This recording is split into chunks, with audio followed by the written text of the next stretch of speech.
Pernahkah Anda bertanya-tanya, siapa sosok yang berdiri paling tegak di samping Nabi Musa saat ia gemetar menghadapi Fir'aun? Di balik keberanian Musa yang melegenda, ada seorang kakak yang menjadi lisan bagi lisannya, kekuatan bagi tangannya, dan penyejuk bagi hatinya. Beliau adalah Nabi Harun alaihi salam. Harun bukanlah sekedar tokoh pembantu. Beliau adalah satu-satunya manusia yang diangkat menjadi nabi justru karena doa dan permintaan saudaranya sendiri.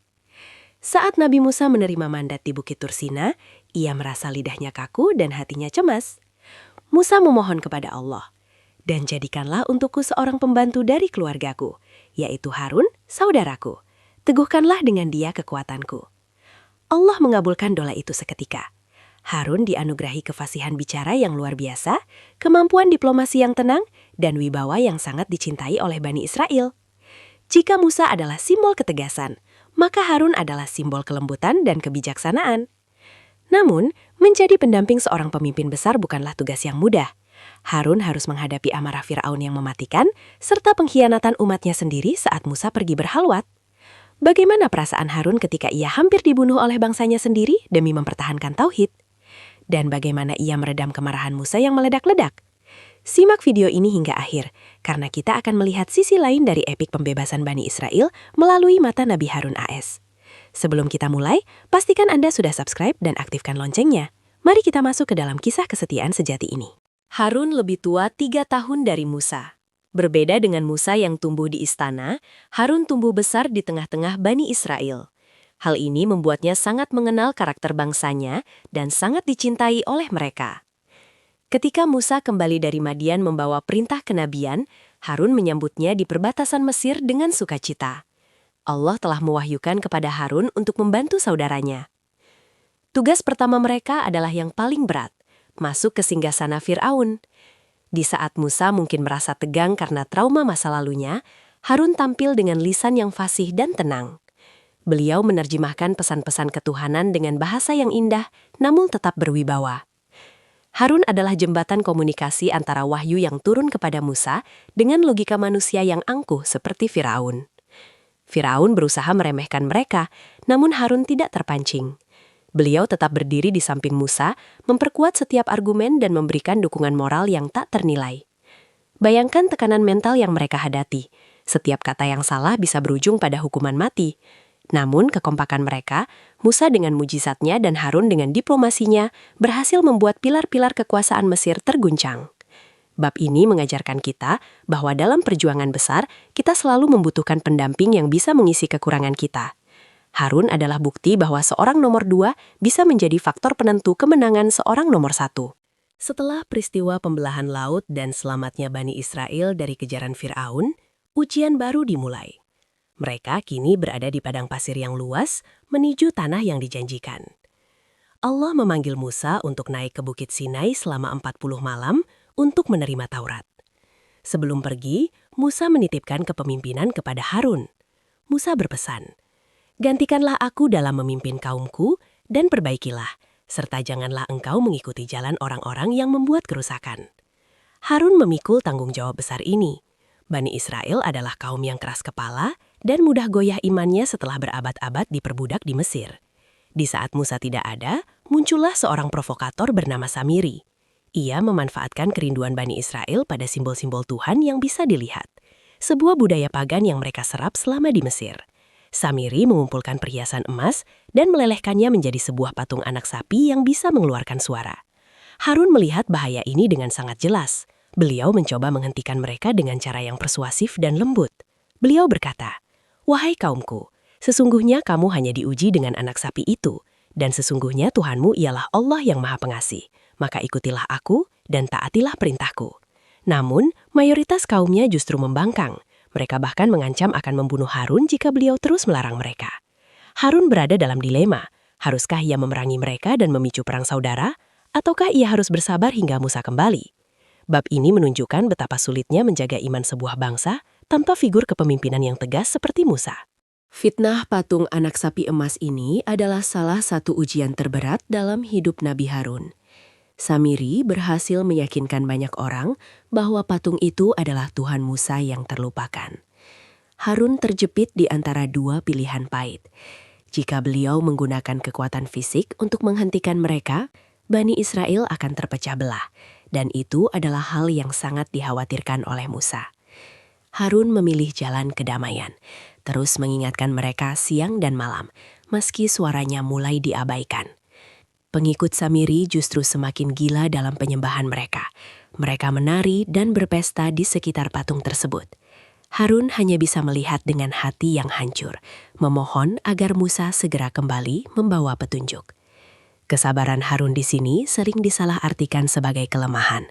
Namun sebenarnya itu adalah strategi untuk menjaga keutuhan umat agar tidak hancur total sebelum Musa datang. Harun sadar bahwa ia menghadapi orang-orang yang memiliki mentalitas budak. Orang-orang yang butuh sesuatu yang nyata untuk disembah karena lemahnya iman dalam hati mereka. Beliau tetap tinggal di tengah mereka, menjadi saksi atas kemaksiatan tersebut, agar ia bisa melaporkannya kepada Musa dengan akurat. Bab ini mengajarkan kita tentang sulitnya dakwah di tengah masyarakat yang sedang mengalami degradasi moral massal, di mana kebenaran seringkali kalah oleh narasi-narasi palsu yang terlihat berkilauan seperti emas. Musa turun dari Bukit Sinai dengan membawa 2 kepingan batu berisi Taurat. Begitu mendekati perkemahan, ia mendengar suara gaduh pesta pora. Musa terkejut dan marah luar biasa melihat kaumnya menyembah patung. Dalam kemarahan yang meluap karena kecemburuannya pada Allah, Musa melemparkan luh-luh, kepingan batu, Taurat itu, dan langsung menghampiri Harun. Musa memegang rambut kepala Harun dan menarik janggutnya. Musa berteriak, "Wahai Harun, apa yang menghalangimu ketika engkau melihat mereka telah sesat, sehingga engkau tidak mengikuti aku? Apakah engkau telah mendurhakai perintahku?" Musa mengira Harun telah lalai atau bahkan setuju dengan perbuatan mereka. Ini adalah momen yang sangat menegangkan antara 2 nabi yang bersaudara. Harun, dengan suara gemetar namun tetap penuh adab, menjawab, "Wahai putra ibuku, janganlah engkau pegang janggutku, dan jangan pula kepalaku. Sesungguhnya, aku takut engkau akan berkata, engkau telah memecah belah antara Bani Israel, dan engkau tidak memelihara amanatku." Harun menjelaskan bahwa kaumnya menganggapnya lemah dan hampir saja membunuhnya. Mendengar penjelasan yang jujur dan menyentuh itu, amarah Musa seketika luluh. Ia sadar bahwa Harun telah berjuang semaksimal mungkin dengan caranya sendiri. Musa kemudian berdoa, "Ya Tuhanku, ampunilah aku dan saudaraku, dan masukkanlah kami ke dalam rahmat-Mu." Bab ini adalah pengingat bahwa komunikasi dan saling memahami adalah kunci utama dalam hubungan saudara, bahkan di antara para nabi sekalipun. Setelah peristiwa anak sapi emas diselesaikan, dan Bani Israel menjalani hukuman tersesat di Padang Tih selama 40 tahun, masa hidup Nabi Harun pun mendekati ajalnya. Harun wafat mendahului Musa. Sebuah riwayat menceritakan momen yang sangat mengharukan saat Musa dan Harun berjalan menuju sebuah gunung bernama Gunung Hor. Di sana, mereka menemukan sebuah gua yang sangat indah, dengan tempat tidur yang sangat nyaman dan aroma yang sangat harum. Harun merasa ajalnya sudah dekat dan ingin beristirahat di sana. Musa membantu kakaknya berbaring, dan di tempat terpencil itu, ruh Nabi Harun dicabut oleh Allah, dalam keadaan tenang dan damai. Musa kemudian menguburkan kakaknya di gunung tersebut. Namun, saat Musa kembali sendirian ke perkemahan, Bani Israel kembali berprasangka buruk. Mereka menuduh Musa telah membunuh Harun karena rasa iri atas kecintaan Bani Israel kepada Harun yang lembut. Allah tidak membiarkan nabinya difitnah. Allah memerintahkan para malaikat untuk mengangkat jenazah Harun di atas tempat tidurnya, sehingga bisa dilihat oleh seluruh Bani Israel dari kejauhan. Mereka melihat Harun telah wafat dengan wajah yang tenang, tanpa tanda-tanda kekerasan. Setelah melihat bukti nyata itu, barulah mereka percaya dan menangisi kepergian pemimpin yang sangat lembut tersebut. Musa pun sangat kehilangan. Harun bukan hanya sekadar asisten, melainkan separuh dari jiwanya dalam berdakwah. Bab ini menunjukkan betapa besarnya cinta umat kepada pemimpin yang melayani dengan kelembutan hati.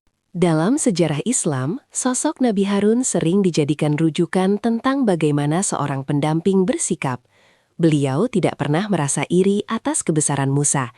Beliau tidak pernah ingin merebut posisi puncak. Sebaliknya, beliau menggunakan kelebihannya dalam berbicara untuk menutupi kekurangan Musa. Inilah etika persaudaraan yang paling tinggi, saling menggenapi, bukan saling menyaingi.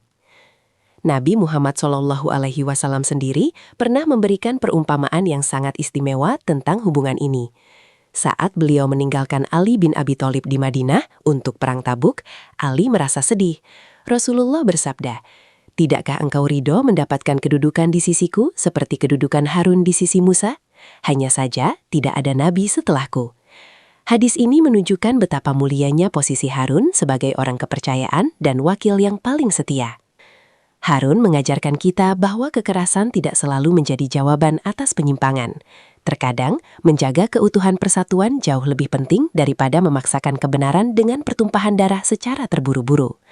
Harun menunggu Musa kembali karena ia tahu bahwa hanya figur utama yang bisa memutus mata rantai kesesatan Samiri secara tuntas. Bab ini adalah penghormatan bagi seluruh orang kedua di dunia yang bekerja dengan tulus di balik layar demi tercapainya cita-cita besar. Kisah Nabi Harun AS adalah pesan tentang pentingnya support system dalam kehidupan. Tidak ada orang yang bisa sukses sendirian. Bahkan seorang nabi sekali bermusa pun butuh seorang Harun untuk membantunya berbicara dan menguatkan hatinya. Kelembutan Harun dan ketegasan Musa adalah dua sisi mata uang yang membuat Bani Israel bisa bertahan dari penindasan Fir'aun. Ada 3 pelajaran utama dari Nabi Harun. Ikhlas dengan peran. Jangan malu menjadi pendukung. Seringkali peran pendukunglah yang menjaga sebuah visi tetap berjalan saat pemimpin utamanya sedang diuji. Kekuatan kata-kata. Gunakan kemampuan bicara untuk mendamaikan dan menjelaskan kebenaran, bukan untuk memicu perpecahan. Kesetiaan tanpa syarat. Tetaplah setia pada nilai kebenaran meskipun Anda berada di bawah tekanan yang mengancam nyawa. Terima kasih telah menyimak kisah Nabi Harun AS, sang diplomat langit yang penuh kasih. Semoga kita semua dianugerahi saudara atau sahabat yang setia seperti Harun. Dan semoga kita pun bisa menjadi pendukung yang tulus bagi orang lain. Jika kisah ini menyentuh hati Anda, klik like dan share. Jangan lupa subscribe untuk terus mengikuti serial kisah 25 nabi lainnya. Tulis di kolom komentar, "Ya Allah, karuniakanlah kami sahabat yang solih dan setia seperti Nabi Harun." Saya nama Anda, sampai jumpa di video berikutnya. Wassalamualaikum warahmatullahi wabarakatuh.